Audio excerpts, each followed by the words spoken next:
Race Day Special. DirectD dominates. It's Sunday, and a new hotshot jock has taken over the lead in the ongoing GoFundMe race, and Christopher DirectD Ruff blazed by the competition with a massive $15 take and left the other competitors behind.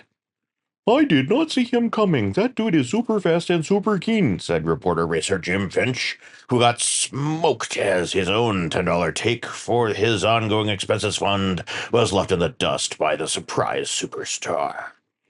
DirectD, hailing from Arizona, is a sometimes wanted felon who has recently stood up to the man and has no problem spilling tea on the other racers. His channel is growing like an octopus in heat on race day as he drops the deuces all over the raceway. His dishing of the dirt has left locals stunned with his radioactive truth bombs, and his thrice-hardened potato sacks have left all the girls with dreams in their eyes and a proclamation of groovy. Even the bitchin' superstud Chili De Castro looks like a dud in comparison to the red-hot heat coming off of DirectD's rig, Daddy-O. In all our weeks of watching the drop socks on the 305, we've never seen a competitor like him. DirectD taking to the air to dish the dirt on fellow racer De Castro, calling him a phony baloney and lapping him 3 times as the final score for Saturday reads DirectD $15, De Castro zilch. While we don't know if DirectD can make it 2 wins in a row, especially when De Castro is driving 4 sugary fuel-injected 88 V8 powered rigs in the race each day, we'll continue to bring you the vibes and the heebie-jeebies as we return you to the rad, fat news sheets tomorrow. Really Cool Racing is an offshoot of Really Cool News and is featured on the Auditing Insanity newscast. If you'd like to keep it going, throw some lettuce at our GoFundMe. All proceeds go to keeping the lights on, eating, and writing new stories to feature here and on reallycoolsite.org.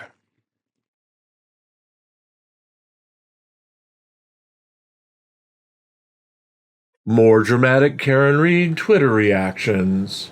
Reaction to Karen Read's appearance on 2020 on Friday have again dominated the Twitter feeds we follow. Here are some select posts that sum up the latest developments in the case. Julie Carpenter tweeted, 4 seconds. Only 4 seconds. According to John's phone, there was only a 4-second period where he could have been inside the house. 4 seconds when the cell phone signal weakened and his location expanded to the front of the house. 4 seconds during which he would have had to enter the house without being seen, gotten into an altercation without yelling, being attacked by a dog without barking or growling, sustained a debilitating head injury, and found his way back to the lawn with his phone to the exact spot Karen dropped him off that night. 4 seconds. Karen Read wants you to believe this. She wants you to forget about her taillight at the scene. She wants you to ignore the taillight embedded in John's clothes, overlook his DNA on the taillight housing, and his hair on the car. Pretend as if reversing 62 feet at 24 miles an hour didn't happen. Act as if there is nothing suspicious about her knowing the exact location where John lay dying in the pitch black and blinding snow. Disregard she called Carrie Roberts and told her John was dead before he was found. But no matter how many distractions she creates, no matter how many lies she tells, she will never, ever be able to overcome 4 seconds. 4 seconds. Aidan Kearney tweeted, Yesterday I interviewed a juror in the Karen Read trial. Found out some fascinating things. They are the 6th juror to confirm 12-0 on murder. Said it was decided on the first day, and that an engineer in the jury convinced them that the ARCCA guys were paid off by an insurance company or Turtle Boy. They said that 2 jurors wanted to go to Auntie Bev and alert her on the acquittals, but that the foreman insisted that they couldn't until they were unanimous on all 3 counts. They want the jury to make a public statement. The juror is willing to speak with me again. What should I ask them that I didn't in this interview? Kearney also tweeted, Tara Kerrigan and the other McAlbert supporters whined on 2020 that we booed the O'Keefe family. This is the greatest hoax they tell. Here is the O'Keefe family entering court on 7/25. No one recognized them, so I instructed the crowd who they were and urged people not to boo them. They pretended like this video doesn't exist because it debunks their lie. Yellow Cottage Tales tweeted, Life in the Karen Reed fast lane. I recently said Karen said she watched John go to the door and put his head inside. Some dumbass FKRer said essentially, see, Kevin is lying again. All he does is lie. Sigh. The level of misinformation and derangement with these people is breathtaking. All I can really do is keep grinding out the truth and hope eventually the horde snaps out of him. It's truly alarming, the state of humanity in this state. The need to believe is so powerful with them that, like religious converts, they live in the land of make-believe. So I'll just keep grinding out the truth and logic. Finally, Kate Peter tweeted, If you can't be respectful to John O'Keefe's family and friends, you are not advocating for the victim. You're advocating for yourself and your conspiracy nonsense by exploiting a victim. We will continue to monitor Twitter for more news and opinions from this case.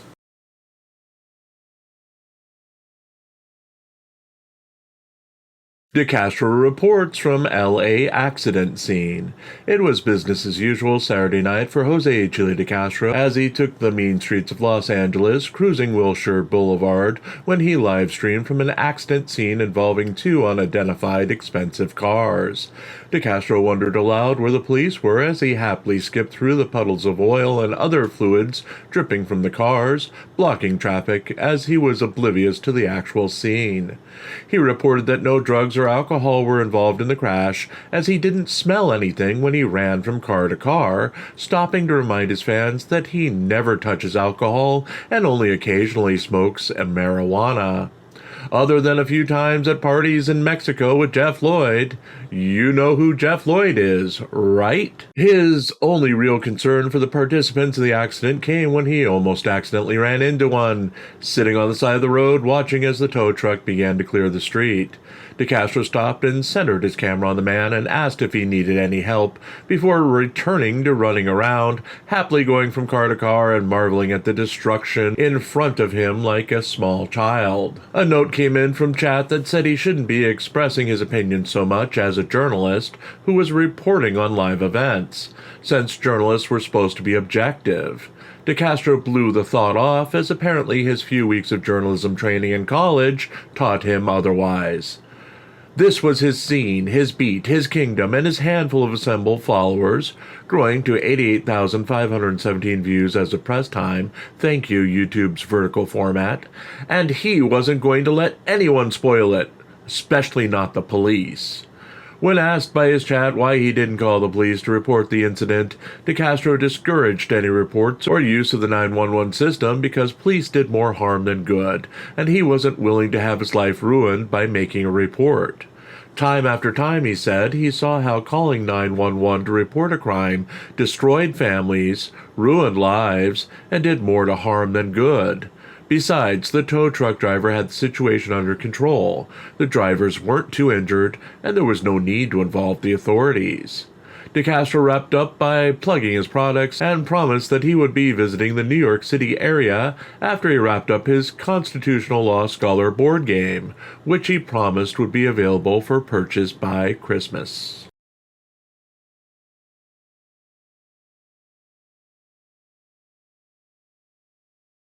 Good morning. This is another early morning members-only blog. However, this members-only blog is available to the public because I do need to make an apology. I'm obviously here with a sinus headache and half awake. I wasn't feeling very well most of yesterday. I mean, we did start the day with a blog, went through the day just overkilling it, and somewhere along the line, in my brain, I transposed Everett, Washington with Edmonds, Washington, and Tukwila, and what was it? Mukilteo, Washington. I should know the difference because I've written those names so many times in the past, and I even lived in the area with an aunt living in Edmonds for a time, and we used to do regular visits to Uncle Tio when I was a kid because we had relatives living there too. So I don't know what happened yesterday. I don't know where my brain was, but it is now 3:20 a.m. and before I go feed cats, just want to issue the apology. We retracted the stories. We're going to update them, do new videos on them, and get them out for week in review later today. Yeah. When I screw up, I screw up, and I'll admit screwing up. Thank you to Touche for pointing it out. I don't know where my mind was, and that is something that's a problem sometimes, especially when you're doing a 7-day week. It's not going to stop me from today. We already have a Chili DeCastro video to watch. We've got Irish Demon to watch. We've got a bunch of stuff to do before the games this afternoon, so I can take the night off. So it's something that happens. It's going to happen from time to time, and we'll just deal with it as it happens. Not padding this out much too further. I gotta find my shoes so I can go out in the pitch dark. We've got outside cats on both the back porch and the front porch. Usually the three boys, Junior, Nicholas, and Dave / Vlad, are on the back porch. They're obviously from the same litter. Vlad showed up last month. He looks exactly like Junior, and they've been inseparable on the back porch since then. It had been Junior and Nicholas up until that point. On the front porch, we've got a bunch of younger cats. It also seems like they're from a different but same litter. Usually we'll have the black cat, Jake, who looks a lot like my Jackie, at the fringe looking for the other cats.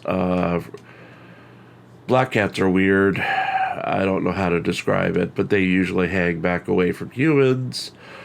That's the batch with Rerun, Gia, Frodo. Frodo's funny because it's a girl. Pretty 1, Pretty 2, and occasionally Beans. There's a couple others that come and go.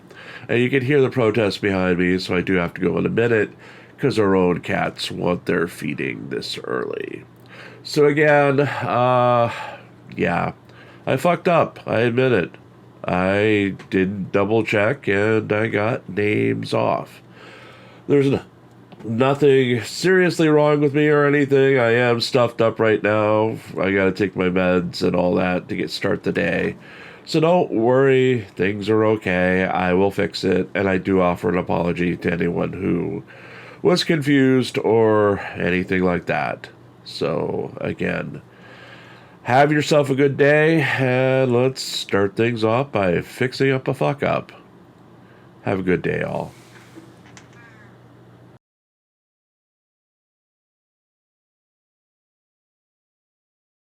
DeCastro Direct D falls to unknown competitor. Direct D's string of victories ended at 1, and Jose Chile DeCastro didn't even make the scoreboard on Sunday, as her own ongoing expenses fund took the day with a $25 donation.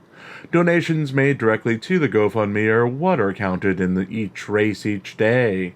We only have access to our own PayPal, Cash App, Venmo, etc., so it's simply not fair to include donations from those sources in the race, as we don't have access to what everyone else is earning per day for the outside sources. GoFundMe is public, and you can pretty much track donations. Unlike other donation services, there's not really a means to make fake donations or offline donations to pad the results. Well, I'm sure it can be done. Seeing it done with people with reason to pad is pretty rare.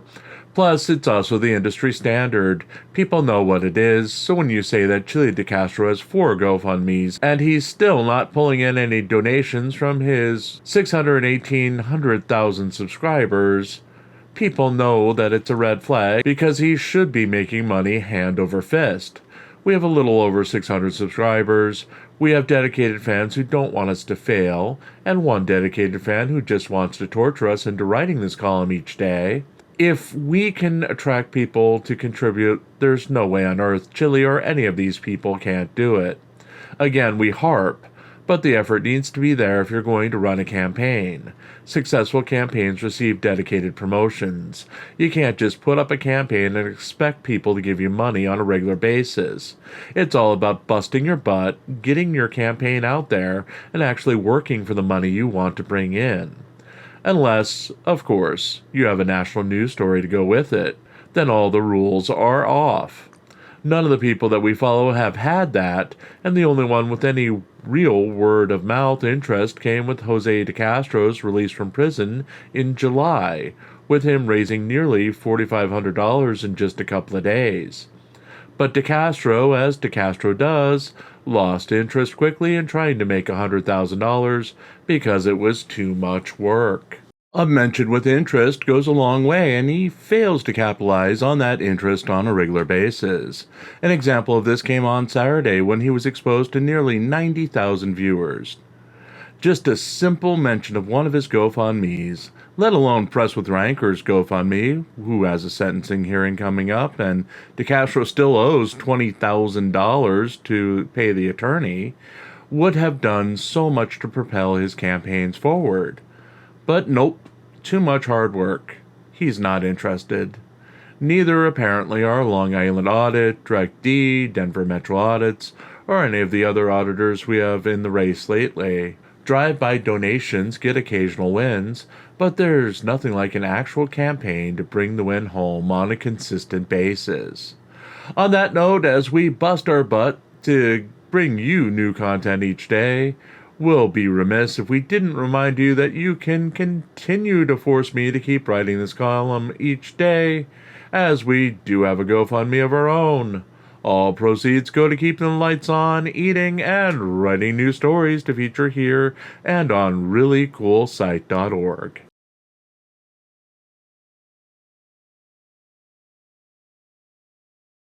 Turtle Boy attacks the O'Keefe family. Again. In our Monday wrap-up of Sunday's ongoing activity in the Karen Reed-related Twitter war, journalism Jesus Aiden Turtleboy Kearney took center stage with attacks on victim John O'Keefe's family. Kearney wrote, "Normally in a murder, the mother of the victim is front and center, demanding justice and telling the world what a wonderful person their child was. Peggy O'Keefe hasn't said a single nice thing about her deceased son. She brought the fake victim to a pretrial hearing as a stunt, making a mockery and a circus of the proceedings. The only two words she has ever been heard saying are, 'Where's Lindsay?'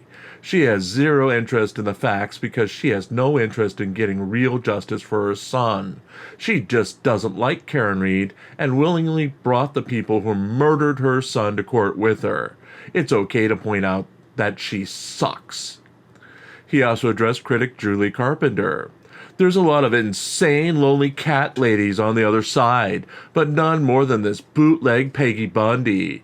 Watches every single minute of my show. They all do. Just to get upset and post clips on Twitter pretending to be offended.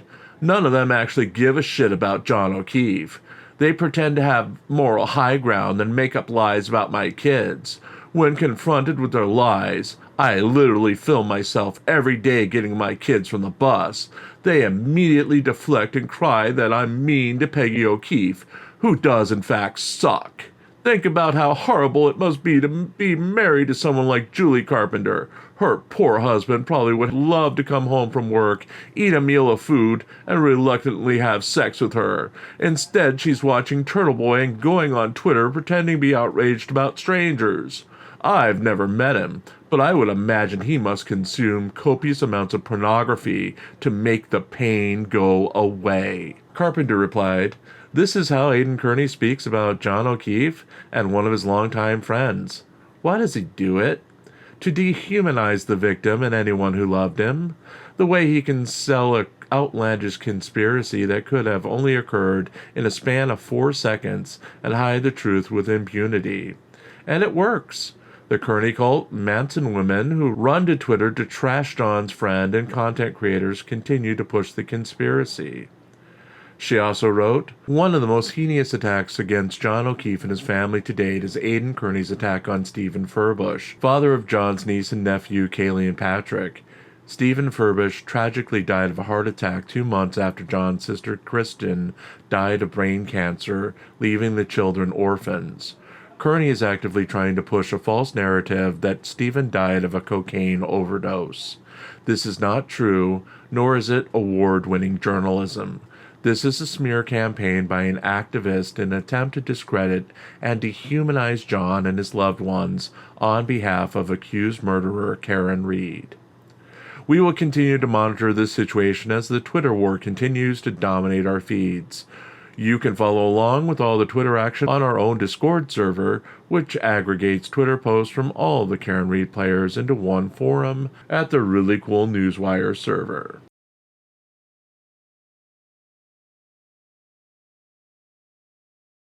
De Castro misrepresents surfer footage. Jose Chile de Castro misrepresented video footage he says catches police abusing somebody? Say it isn't so!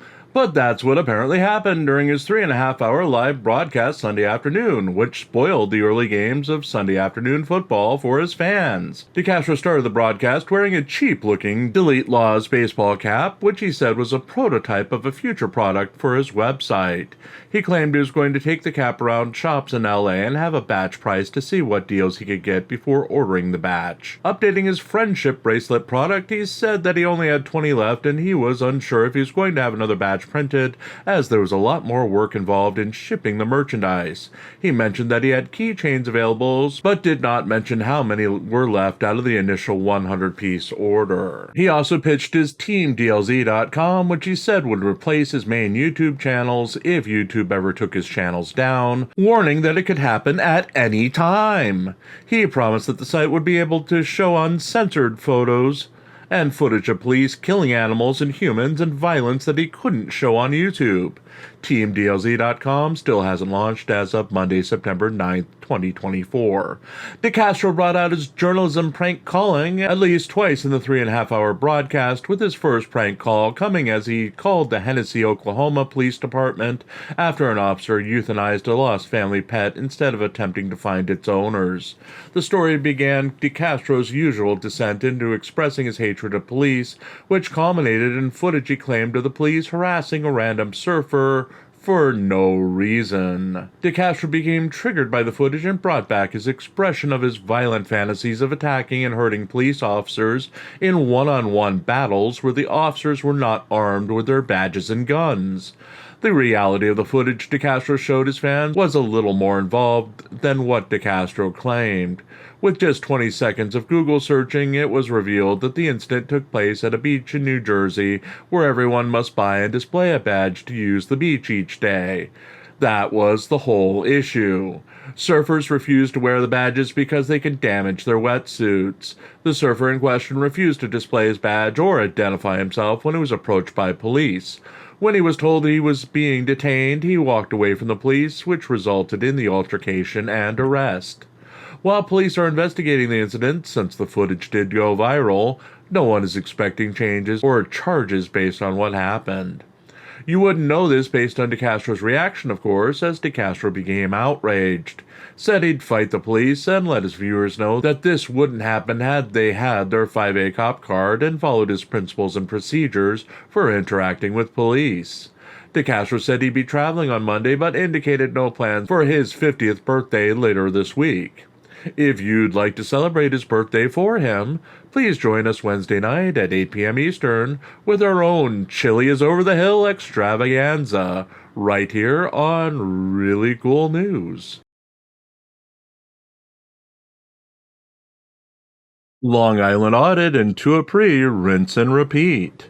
Sean Paul Long Island Audit Riaz and Tuapre offered separate but equal new videos over the weekend, offering their viewers more of the same, with Tuapre going into his emo character and Riaz harassing yet another Pennsylvania area DMV. Tuapre was dressed as his emo character with black lipstick, an all-black outfit, and a black fishing hat as he walked through the design district in Miami, interacting with as many people as he could find while holding his camera.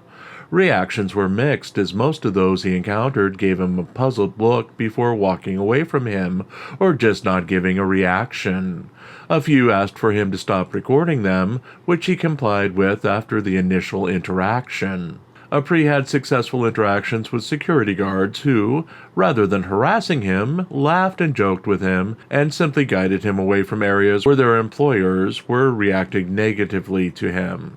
Otherwise, Apri had no other real negative interactions with security guards or police, didn't have any memorable encounters with interesting people, didn't do anything to get himself arrested, and provided a few minutes of entertainment to his fans. Sean Paul Long Island Audit Riaz, like Apri, went into mostly harmless mode and stuck to his script as he recorded from a Pennsylvania Department of Transportation facility in Newcastle, Pennsylvania. You've seen this script before. LIA has a few words about upholding the Constitution before walking into an unsuspecting DMV. He encounters an employee who tells him that their policy doesn't allow filming in the facility.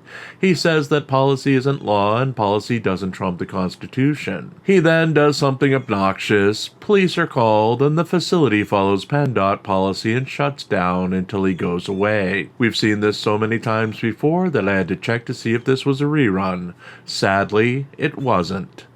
Police arrived on the scene with one asking if he was the real Long Island Audit and shaking his hand before going into the facility. The PennDOT worker asked him to leave. Patrons of the facility became angry at LIA as the facility was shut down, and Riaz edited the most negative interactions with the patrons into the video. To his credit, Riaz blurred the face of a woman and her underage daughter who nicely asked him to stop recording them, but admitted that he did not blur the images of the other patrons as they were rude to him. Police asked him to leave. He asked if he'd be arrested if he didn't. The police said he would, so he left, promising that the police would be held accountable for their actions. Rinse and repeat. The video has had 178,694 views as of press time. For Public Safety has channel demonetized.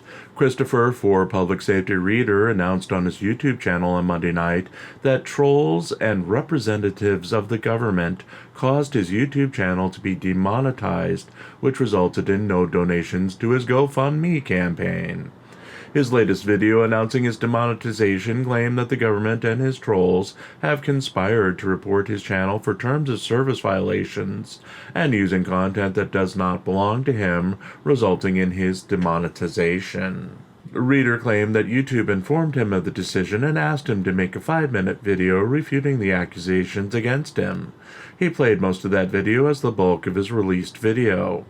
The YouTuber explained that he used a series of paid applications that contained licensed music that was constantly being falsely flagged by YouTube as being in violation of copyright when he used them in videos. But he did nothing to refute any claims. He said that he has stopped using that music and replaced the music with sound effects in his most recent videos, giving his trolls nothing to report. He also claimed to be a newsmaker, appearing on news reports in his area to document negative interactions with the police. But a few instances of licensed music, easily removed using YouTube's tools, wouldn't lead to accusations by YouTube itself that his channel was reusing someone else's content. Reader half suggested that maybe he was being flagged because so many other channels use his videos, and maybe YouTube was being confused as to where the content originated from. Though, like with everything related to Reader and his channel in our experience, the rest of the video was headache-inducing, offering no real reasoning for the demonetization and placing the blame squarely on everyone else around him without taking any fault for his own actions. Which is why we don't tend to cover his stuff, including his endless war with Frauditor Wrangler and others. It's a simple and endless mess that doesn't result in a positive for anyone involved. Michael Blue Bacon Paratini's cover defense costs against a frivolous lawsuit campaign actually took the day for the GoFundMe race with a $150 donation, with her own ongoing expenses fund taking second place and a $60 take. On that note, since we're only partially monetized, if you'd like to keep us from making a tearful video about how nobody wants to throw money at us, or if you'd like to keep me writing this dreadful column each day, as we do have a GoFundMe of our own, all proceeds go to keeping the lights on, eating, and writing new stories to feature here and on ReallyCoolSite.org.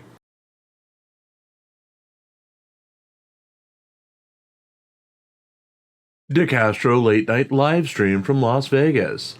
The darkened streets of Las Vegas were brightened by the presence of Jose Chile DeCastro's camera late Monday night as the hero to dozens and failed Power Ranger went for live from a traffic stop in the city. DeCastro seemed fascinated by the Las Vegas Metropolitan Police DUI van, which had been driven by an officer who had pulled the car over. DeCastro, standing at least 10 feet from the crime scene, explaining that the officer knew him on sight and said, "What's up, Chili?" before he started the live stream.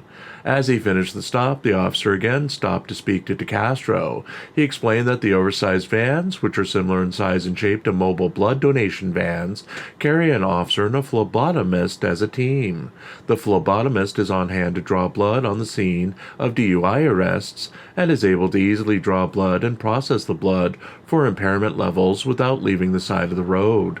With the growing use of legal non-alcoholic stimulants in the city, the use of a phlebotomist is preferred by Las Vegas police, since a blood draw can check for impairment that is not limited to alcohol. As of a 2022 report by Fox5Vegas.com, the phlebotomist services were provided by Sunshine Pathology Services and work with police nightly, but are not part of the police force itself. DeCastro was calm in his interaction with the police officer and asked if there were new policies in place to handle First Amendment auditors now that he's sued the city 3 times over. The officer wasn't aware of the lawsuits, but said that as long as DeCastro and others gave the officers a safe distance to work with, they shouldn't have a problem with filming. DeCastro bumped fists with the officer before the officer drove off, and DeCastro turned his attention to the occupants of the car that had been pulled over. The YouTuber explained his 5A cop card and trifold products. He said that not interacting with the police officer may have gotten the female driver incarcerated in this case, since she had to explain why she couldn't get her expired plate updated. Invoking her Fifth Amendment rights would normally serve her well in future encounters with police. DeCastro gave the driver and her passenger copies of his product before exchanging information with the passenger about an upcoming video shoot he had planned in Los Angeles. He said that he could use the passenger, a large jacked black man, in his upcoming series of videos. Please remember that while DeCastro doesn't seem to be holding a celebration for his birthday on Wednesday, September 11th, 2024, we'll be holding one for him on our Really Cool News YouTube channel at 8 p.m. Eastern, 7 p.m. where it counts, 6 p.m. Mountain, and 5 p.m. in the Pacific Time. Please stop by and have a ball at Chile DeCastro's expense.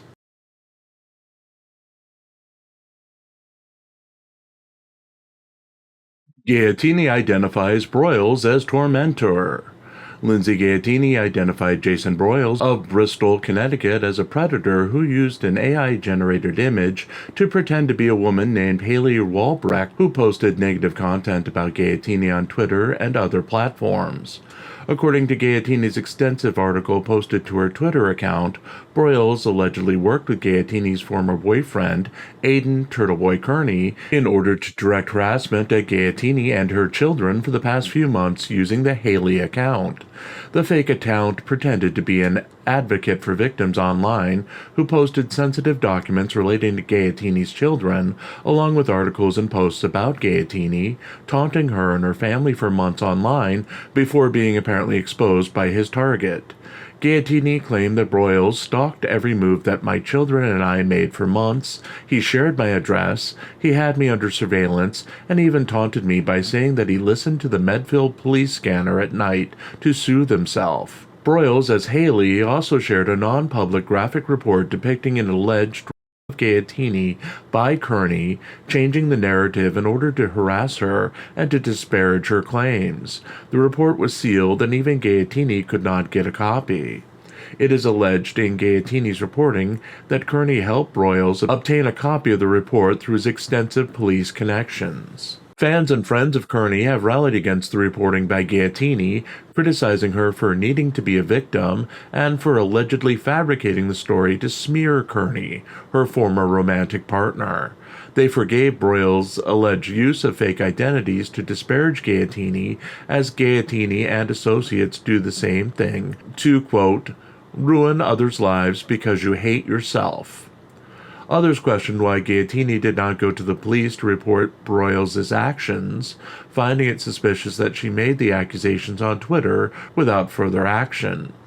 Gaetini and Kearney briefly dated in the fall of 2023. Accusations that Kearney assaulted Gaetini late last year saw Kearney's bond revoked and the YouTuber spent 60 days in jail. Kearney allegedly admitting to having sex with Gaetini while she was drunk and could not consent. Gaetini declined to press charges at the time of the incident. While we do not take sides on most issues, an account purported to be that of Broyles was removed and permanently banned from the ReallyCoolNews Discord server early this morning.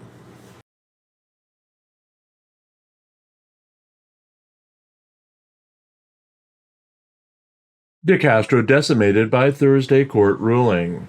Thursday, September 5th, 2024 was a very bad day for Jose Chile DeCastro in California's Superior Court.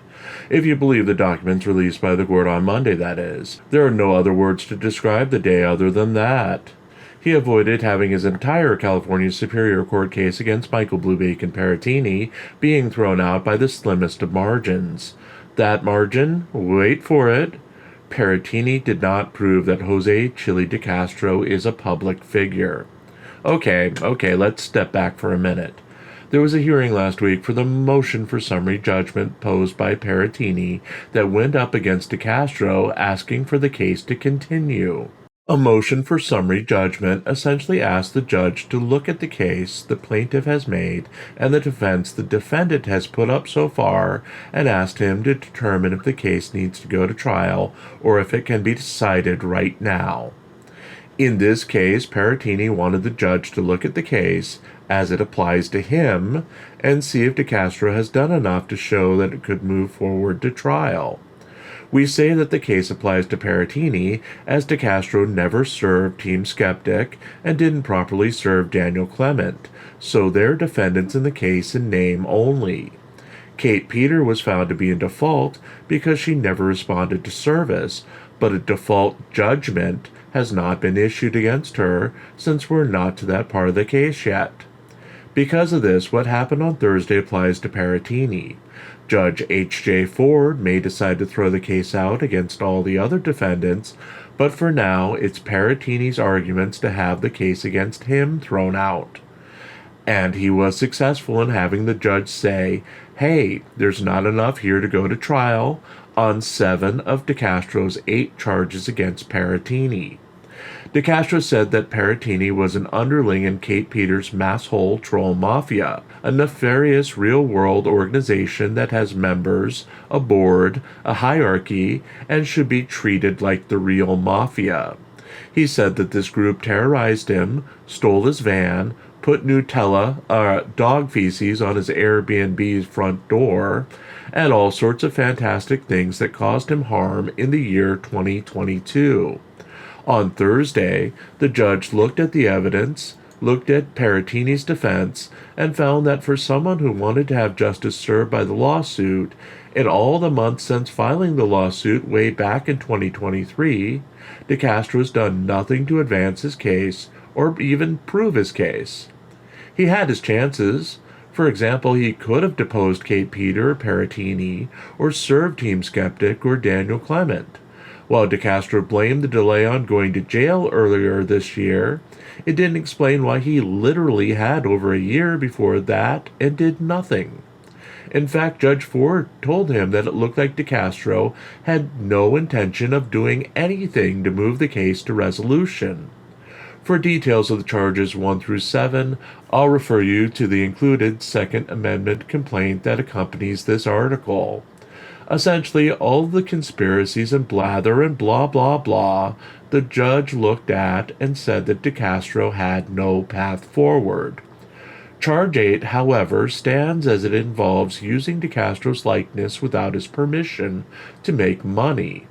DeCastro is essentially saying that by using his image in a thumbnail to promote videos where DeCastro was discussed, Parentini caused damages to DeCastro.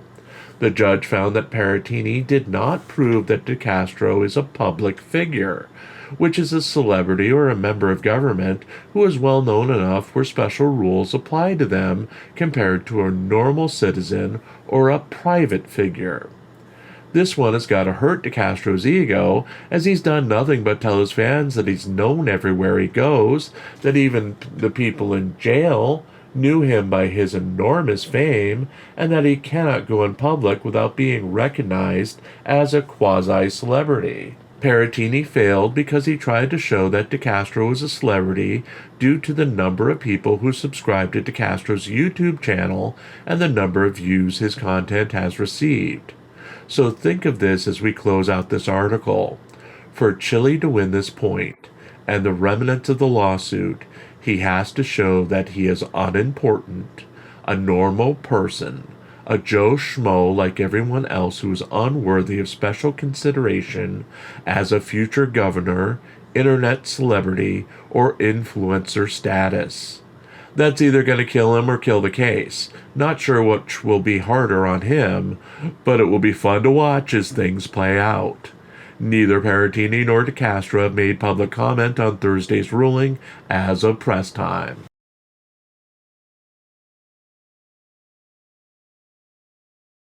For public safety, remonetized by YouTube.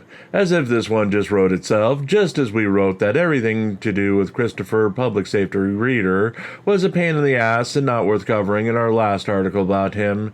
He announced that his channel was remonetized and the crisis he was facing is over. Reader posted this on his YouTube community page. The appeal video was successful. The channel is back in perfect health. Thank you all for your patience. Kaiser and Scarborough did a live stream last night bragging that they were the false reports. And that was that. Reader crisis averted.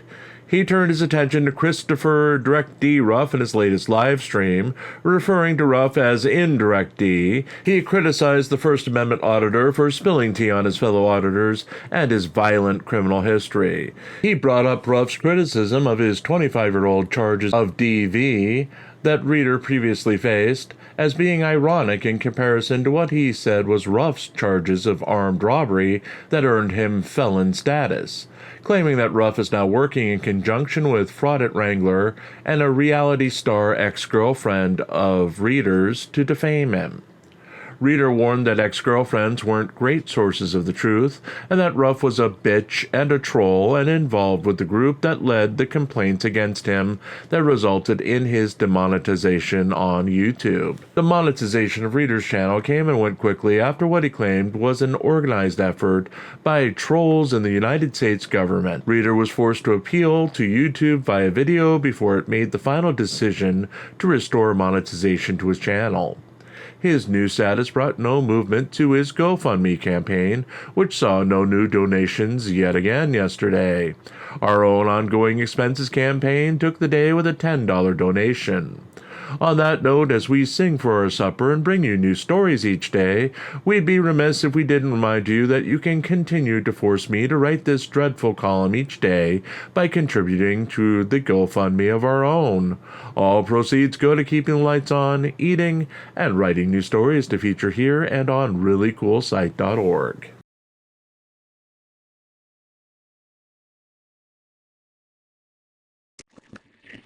In the land of glitz and glamour came a man who stood below. The lights and ceilings put in place by the rulers who were on the blow. Chili by name, Chili by game, a prince of thieves and fools, would hawk his worthless products and take the police to school. Lawsuit after lawsuit, insult and threatened wrestle and punch. His viewers would tune in each night and see the other auditors eat his lunch. I am the one, I am the hero of the story, he'd cry with feigned fury and rage. but all would see a little man crying and shouting, never immortalized on the page. So as Chili turns 50, he runs up and over the hill. We wish him psychological help and a diagnosis and a large bill. For yelling and screaming, prank calling, and the charade won't be remembered as you're another day closer to your grave.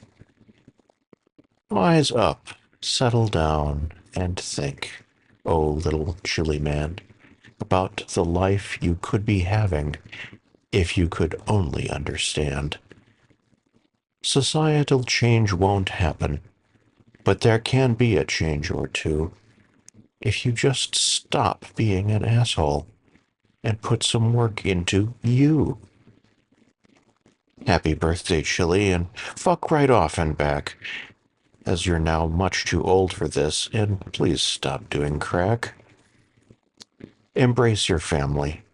Embrace Charlie. Embrace everything that stays. You'll be happier, oh tiny little man, if you just change your ways. Chili at 50. Fuck off right now and again. A hi-ho and away you go, a step closer to the end.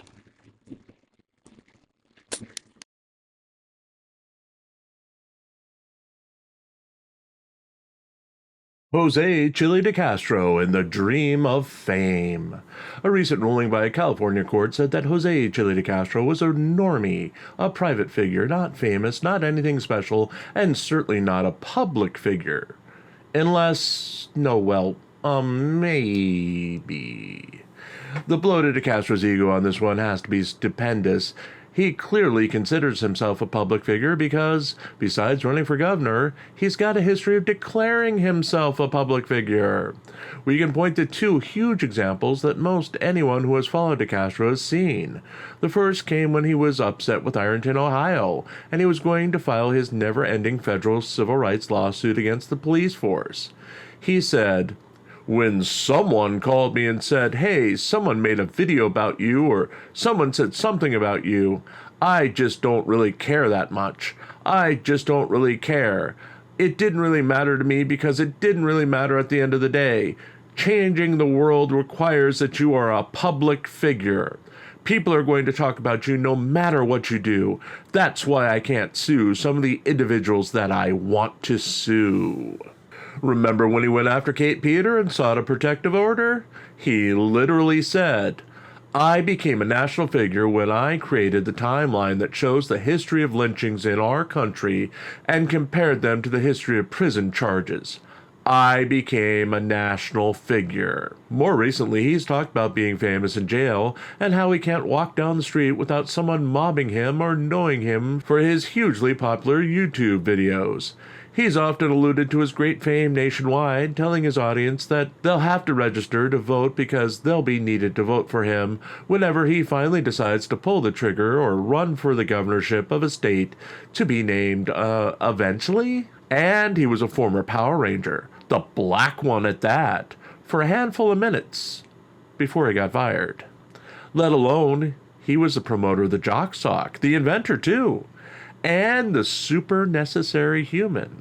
These might not have brought him the greatest fame in the world, but he's known for them, and being known and thinking you're known means that proving you're not known, you're not famous, and that you're a pathetic, lonely little man who walks down the street at night talking randomly to a handful of real people and 50,000 bots from Asia and looking for police to flirt or interact with, who has no real fame or discernible social value past your graying hair, expanding belly, and, well, journalistic prowess? Oh, wait, where were we? Oh, yes.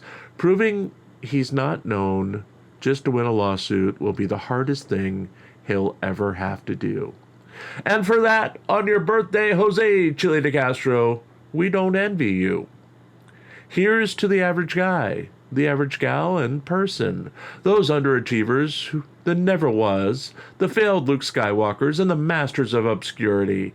Welcome, welcome, Chili Flippin' de Castro. You're one of us now.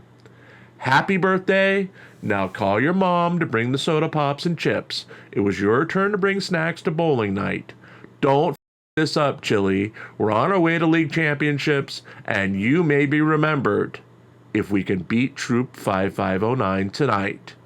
Go team!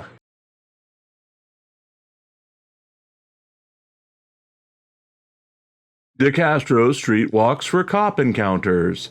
Despite claims that he was heading back to Los Angeles the day before, Jose Chile de Castro spent the eve of his birthday walking the streets of Las Vegas looking for interactions with police officers at traffic stops. In a 12-minute-long live stream posted just hours before he turned 50 years old, the YouTuber encountered a bevy of local police at an apparent traffic stop and implored at least one officer to change his ways and become what's needed for society. De Castro approached an officer on his way back to his car and asked about changes made to police procedures, about the handling of First Amendment auditors after his multiple lawsuits against the city. The officer, not visibly recognizing De Castro, much to De Castro's disappointment as a public figure, said that changes had been made to the laws and procedures over the years and didn't see much of an impact from his perspective. De Castro interjected that he had performed audits on police officers in 30 different states and had only been arrested for his actions in Las Vegas, then implied that he would possibly be making money off his latest lawsuits against the city for his recently overturned conviction. The officer sidestepped the statement, but briefly engaged when De Castro pitched the idea of digital detainment and throwing wads of silly putty that contained tracking devices at fleeing cars instead of pursuing the vehicles, then sending a tow truck to impound the vehicles afterwards. The officer asked, "What if you missed in your throw?" and De Castro essentially blew him off, saying whatever crime wasn't that important. The officer asked him again what would happen if the person you then let go was a serial killer, and De Castro chided the officer, reminding him that the likelihood of a low-level police officer like himself encountering a serial killer was non-existent. De Castro claimed that his time in jail had changed his way of thinking and said that he was now going to work to bridge the gap between citizens and police.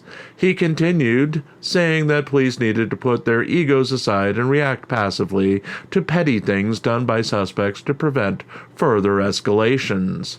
The officer politely excused himself, and the other squad cars left the scene. After the police left, De Castro, standing on a random sidewalk with a dreary area of Las Vegas on display behind him, far from the bright lights and beauty of the Strip, went into a long speech about changing the system. He said that as governor, as city council member, or as whatever position in government he can achieve, he would change things as he was addicted to change, and he won't stop, never stop changing the system. De Castro then said all the independent First Amendment auditors needed to come together as a force, and in 2 weeks he'll be releasing a new video series that his fans will be very impressed with. The YouTuber ended the live stream by ordering his fans to respond in chat with the word algorithm and to go to each and every one of his previous videos and post the same word to activate YouTube's algorithm in order to increase the performance of his channel. We'll be having a Chili is Over the Hill party tonight at 8 p.m. Eastern on the Really Cool News YouTube channel to celebrate his birthday. All are welcome. Come usher in the age of Chili being over the hill.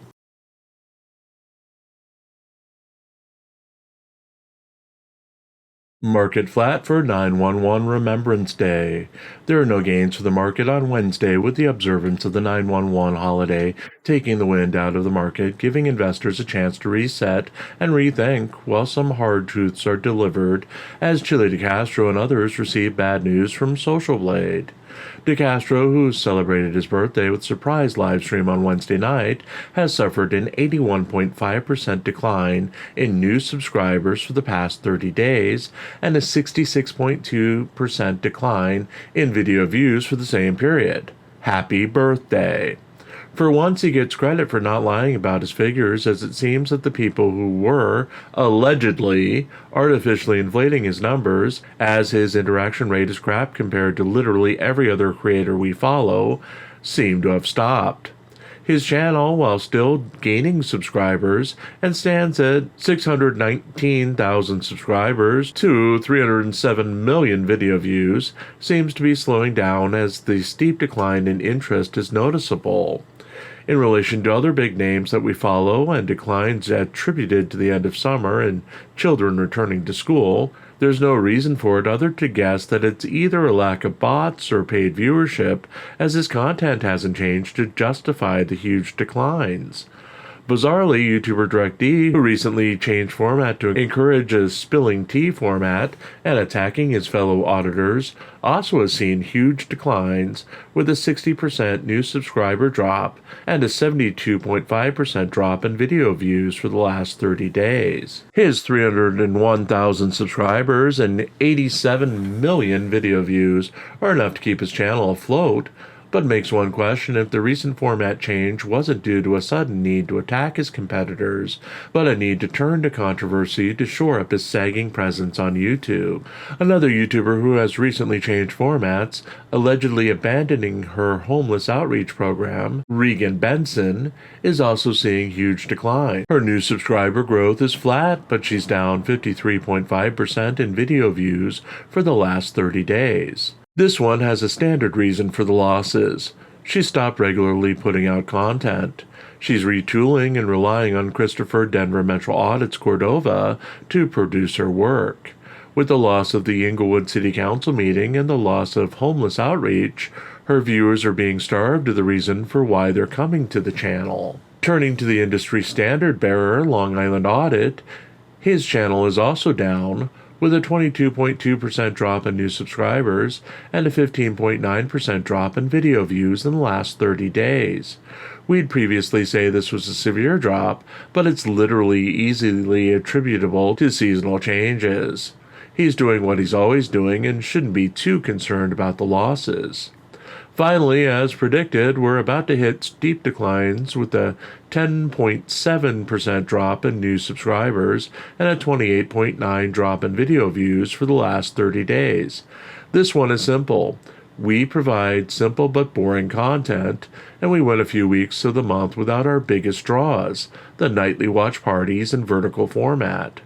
Hate it if you have to, but YouTube has deemed that you must submit if you want to receive promotion, and we'll be doing our token broadcast almost every day to keep up with the algorithm. On that note, as we dress for dinner of stray pelicans and shuggies, we'll be remiss if we don't remind you that you can continue to force the dread writer Jim Finch to keep writing this dreadful column each day by contributing to the GoFundMe run by this very channel. All proceeds go to keeping the lights on, eating, and writing new stories to feature here and on ReallyCoolSite.org.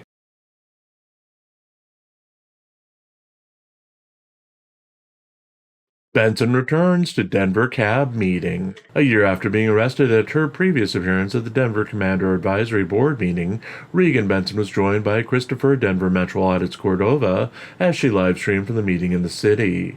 Benson started the livestream by recounting her previous visit to the cab meeting, claiming that Sergeant Brian O'Neill of Denver's District 3 conspired to falsify an arrest warrant for the basis of her arrest at the meeting.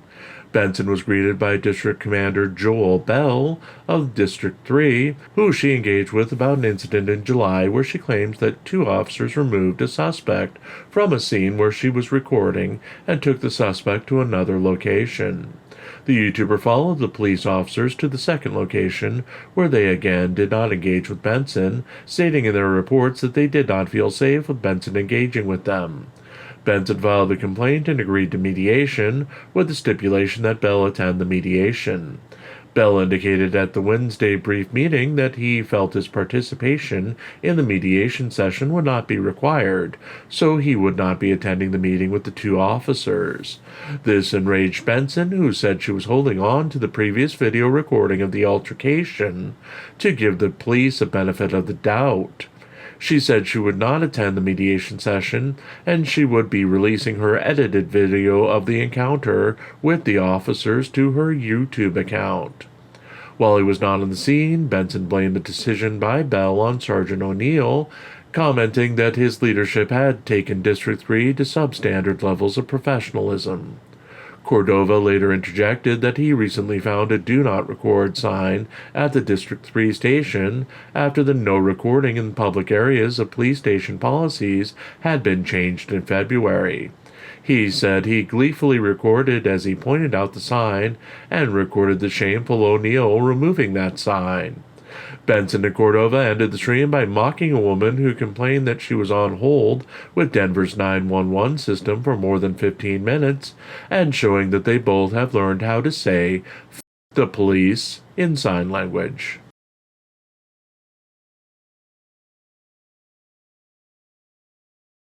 De Castro licks the boot of justice again. Jose Chile de Castro spent his 50th birthday live streaming to his fans, screaming about police and being triggered by police treatment of Miami Dolphins wide receiver Tyreek Hill during his arrest on Sunday. De Castro, wearing a baseball cap to hide his receding hairline and supposedly filtering his face to cover up his advancing age, attacked local media reports as state-run media and singled out both female police officers and a female Florida state representative with sexist and abusive comments based on their gender during his 2-hour-long tirade. Initially triggered by the arrest of Hill, De Castro used his fury to promote his line of products that includes his 5A cop cards, indestructible trifolds, friendship bracelets, posters, and keychains. He did not update the status of his TeamDLZ.com, but promised that he was working on his Constitutional Law Scholar board game, which he expects to be out by Christmas. Turning his attention to YouTuber Wanda Meese, De Castro played a video of a conversation he had with Meese's wife, Wanda. According to the court records, Meese, real name Robert Lee Mills Jr., was arrested on Tuesday for a warrant for failing to appear at a hearing on September 9, 2024. The long and convoluted story began with a traffic stop on March 25, 2024, with a stop of Mills for having a headlight out and no proof of insurance. This case was scheduled for trial on June 26th. A first-class mail notice sent to Mills was returned as return to sender, and the hearing was held where he was found guilty in absentia. A second hearing was scheduled for Mills to pay his fines on June 24, 2024. Mills refused to pay the fines and picked up a disorderly conduct charge for his behavior in the courtroom. The fines were then sent to a collection agency. The disorderly conduct charges resulted in an arrest warrant being issued for Mills on July 8th, with Mills being picked up and bonded out on July 11th. An initial hearing was held on July 26, 2024, with a bench trial scheduled for September 26th. That bench trial was moved up to September 9th, with an email sent to Mills and the court calling his number on file to inform him on the changes on September 4th, 2024, with no answer received on the line. Mills failed to show for his bench trial. An arrest warrant was issued, and he was picked up on September 10th and released on his own recognizance later that day, with the next hearing set for today. De Castro explained that Mills should have followed his current instructions for interacting with police, claiming that he now treats police with respect to their faces as a way to game the system. He further explained that if you are kind and courteous on body cam footage, then there's less animosity towards you when a judge views the footage, giving you a leg up in court. He abided for his fans to play along with police at the scene, be nice and respectful to them, go along with their commands, and to invoke their Fifth Amendment rights and stick to it, leaving any arguments about procedures to the courtroom. Finally, he asked his audience to buy his merchandise as a birthday gift to him, wrapping up his 50th birthday stream with warm regards to all his viewers around the world.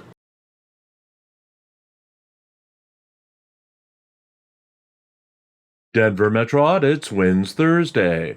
Christopher Denver Metro Audits Cordova's defend DMA in the fight against corruption and oathbreakers won Thursday with a $100 take from a single donation, ending a 2-month dry spell on the heels of his announcements that he was suing police for an arrest earlier this year. We'll refer back to our original coverage of the case. It was an unusual Friday night live stream for Christopher Denver Metro Audits Cordova, as he was joined by Jim Freedom and Direct D as the men detailed DMA's most recent arrest in Sheridan, Colorado. The arrest apparently happened Thursday night, with DMA claiming that he was stopped after DirectD pointed a flashlight in the general vicinity of a police car that was pulled over on the side of the road. After being pulled over, DMA was taken into custody for obstruction of a police officer and was taken to the Sheridan jail, where he waited well into the next day to see a judge and get bonded out. During the broadcast, the trio boasted that Sheridan fucked up with the arrest, as DirectD and not DMA did the alleged crime, and implied a wrongful arrest lawsuit would be filed. DirectD and Freedom Jim revealed that they were in the Colorado area filming a documentary on First Amendment auditors, and that they had filmed in the area with DMA and Regan Benson. DirectD is still wanted on multiple charges in Arizona and claimed to be sitting in Colorado waiting to see if law enforcement would realize he was in the state and attempt to extradite him back to Arizona. Based on the situation and further investigations by Cordova, he is claiming to have a wrongful arrest case against the city of Sheridan and alleged that multiple police officers involved in his handling during the arrest were dirty and had previous involvement in wrongful arrest cases. He complained bitterly that it would be hard to find an attorney who would go against the police, and that he may have to pursue the case as a pro se litigant. He also said he expected to get around $100,000 from the case if he negotiated a settlement, with $30,000 of that going to a possible attorney who would assist him.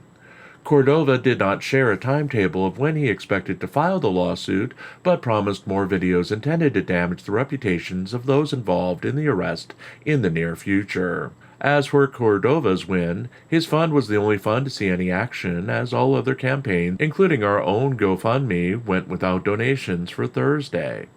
On that note, if you'd like to keep us from getting wrongfully arrested for pettiness and suing the heck out of that damn dollar store, we'd be remiss if we didn't remind you that you can continue to force the dread writer Jim Finch to keep writing this dreadful column each day by contributing to the GoFundMe run by this very channel.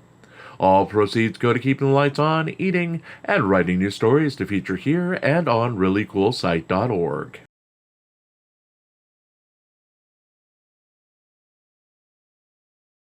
Fundraising darling Wallace found? The market returned to normal on Friday, with our own ongoing expenses fund taking the top position again with a $10 donation. However, more importantly, we may have found out what happened with the long-lost king of fundraising, Floyd Wallace. When we last saw Wallace, it was late August, and he was having problems with his passport.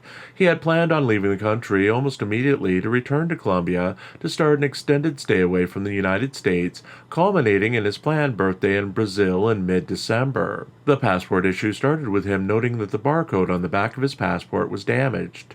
He said it worked enough to get him back into the country, but the whole passport was soaked when he said he was caught in a rainstorm, and it became waterlogged. He showed the passport on a live stream, and it was covered in black mold spots, and the barcode sticker on the passport itself was clearly damaged, sparking his immediate fundraising efforts for a new passport.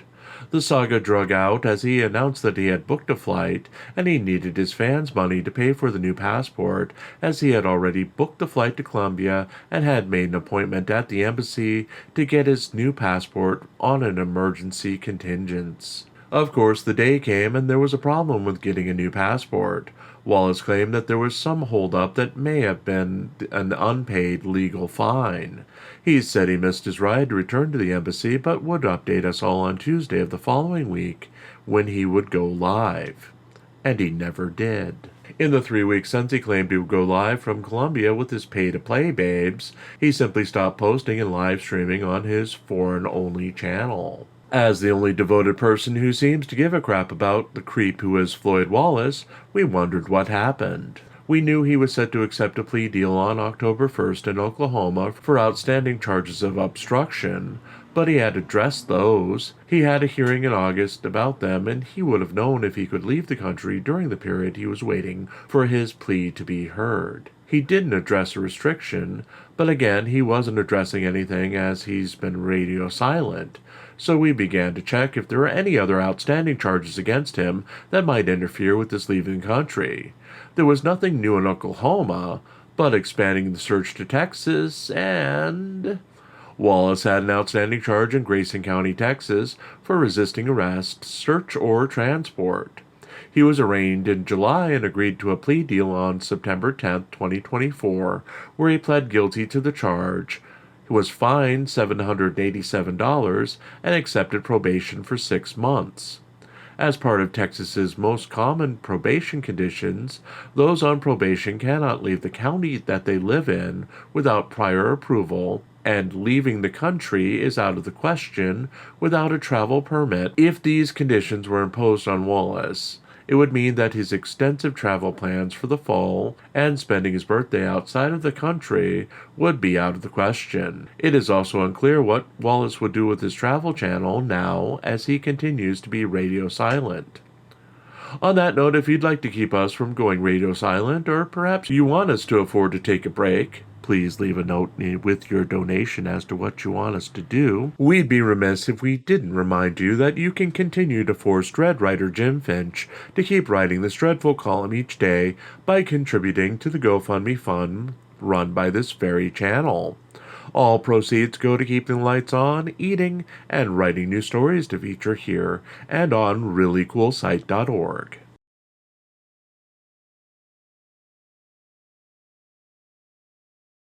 DeCastro versus LMVPD going to trial.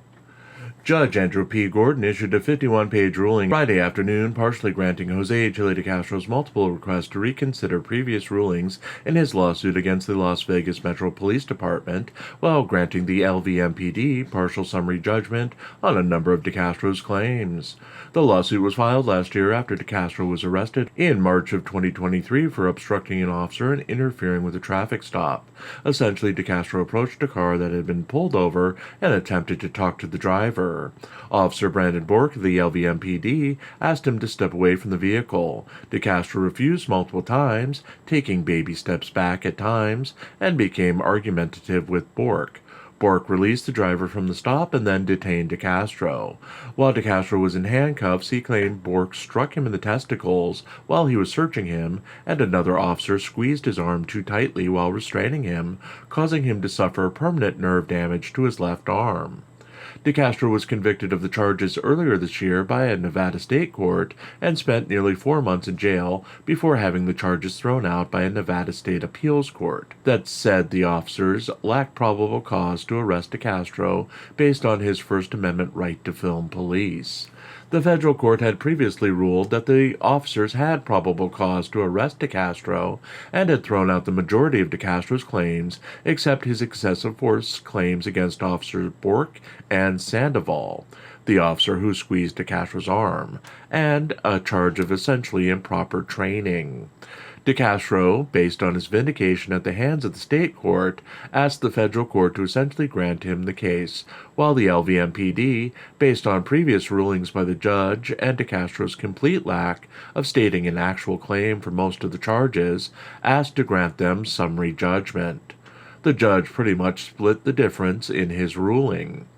He found that since a jury could go either way on probable cause based on his own interpretation versus the appeals court interpretation, he rescinded his ruling that Bork had probable cause in arresting DeCastro. Gordon also denied summary judgment on federal First Amendment claims against officers Bork and Torrey. He also denied summary judgment on DeCastro's selective enforcement claims against both officers. In the charges of excessive force, he granted summary judgment to the LVMPD for everything up to DeCastro being placed in handcuffs. That includes the brief scuffle between DeCastro and Bork. He denied summary judgment to Bork for the alleged groin strike to DeCastro while he searched him, and to all officers except for Officer Torrey, who was not on the scene, for Sandoval's squeezing of DeCastro's arm. The judge also found that Officers Bork and Sandoval do not have qualified immunity for the alleged acts of excessive force. Gordon also denied summary judgment on DeCastro's state law seizure and search claims. He granted the LVMPD summary judgment for DeCastro's Fourth Amendment claims.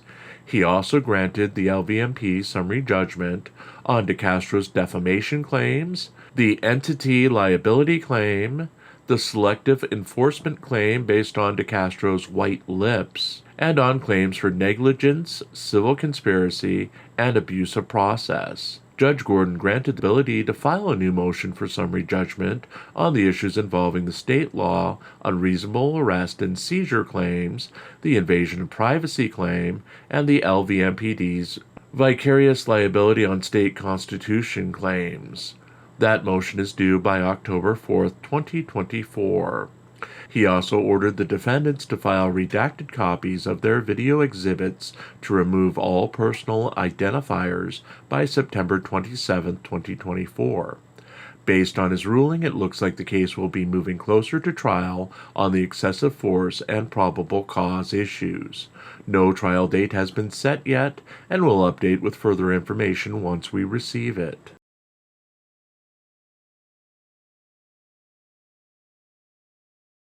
De Castro searches for police outreach. Jose Chile de Castro returned to the hard streets of Las Vegas late Thursday night, local time, as he again approached a group of police officers to question them on his personal thoughts on replacing the use of handcuffs with digital detainment. De Castro approached the officers as they were finishing up a traffic stop, interjecting himself into the conversation and then meekly waiting for permission to ask his questions of the officers before interjecting further. His passive stance, now a trademark as he pretends to lick the boots of law enforcement, De Castro recently explained that he must be more controlled in his interactions with police as he was prone to arrest. If arrested, a judge would now see that he was a perfect gentleman in his interactions with the police and not to hold his previous bad behavior against him. De Castro slightly diverted from his planned good behavior as he told the assembled officers that he still thought the majority of police were demons, and even though he encountered one good guard during his recent incarceration, by and large he found that the guards were evil and atrocious individuals. The YouTuber pitched his ideas about digital detainment to the police officers, this time saying that, for example, if they came across a domestic violence incident, the suspect in the case could agree to come along without the use of handcuffs. When asked if the suspect didn't agree to that or use violence against the police, De Castro stated that they could simply shoot the suspect in the head, as some people deserve to die. The officers, like most of the officers De Castro approached over the past week, politely excused themselves and drove off without further engagement. De Castro then spoke directly to his viewers, standing alone on a darkened street corner in Las Vegas, arm fully extended away from his head to give the perspective that he was much taller than he is, and a little less ragged, proclaimed that when he runs for politics, he will change the system from within. He then ended the live stream and returned to lurking in the darkness of Las Vegas in search of further police officers to educate on his new system of rights protectors.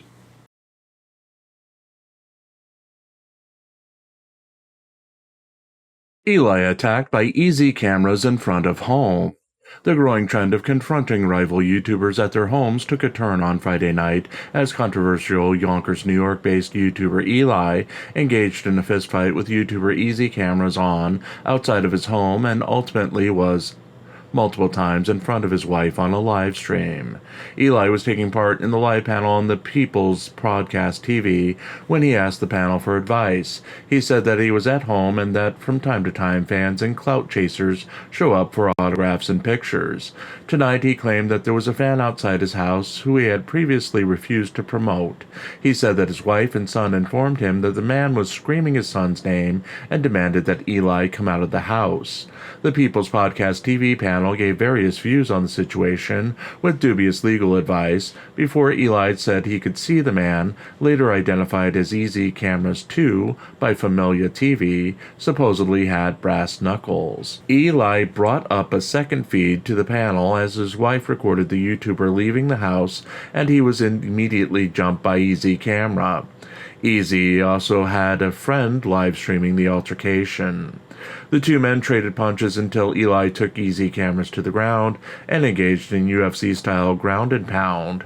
That's when Eli's wife's camera stopped broadcasting.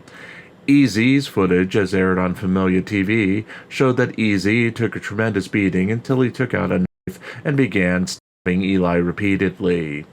Easy got on top of Eli and continued to slash him until Eli's wife pulled Easy off her husband. Easy's footage ended shortly after that.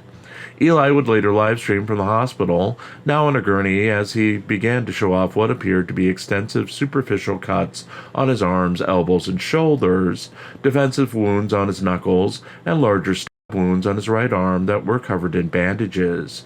When a nurse asked him to stop recording due to HIPAA rules, Eli told her to take his IVs and monitoring devices off as he was leaving. He said as he was dressing that he lost a lot of blood on the scene and received several staples on his right arm, but refused stitches for the rest of the wounds. He refused to identify Easy cameras as he didn't want to give his rival YouTuber clout, and signed his discharge papers before getting dressed and leaving the hospital. He was greeted by family members and neighbors, who he briefly identified before ending his live stream. It is unclear if police were involved in the incident, as Easy Cameras live-streamed the footage, and it was eventually sent to Familia TV. This is a breaking news story.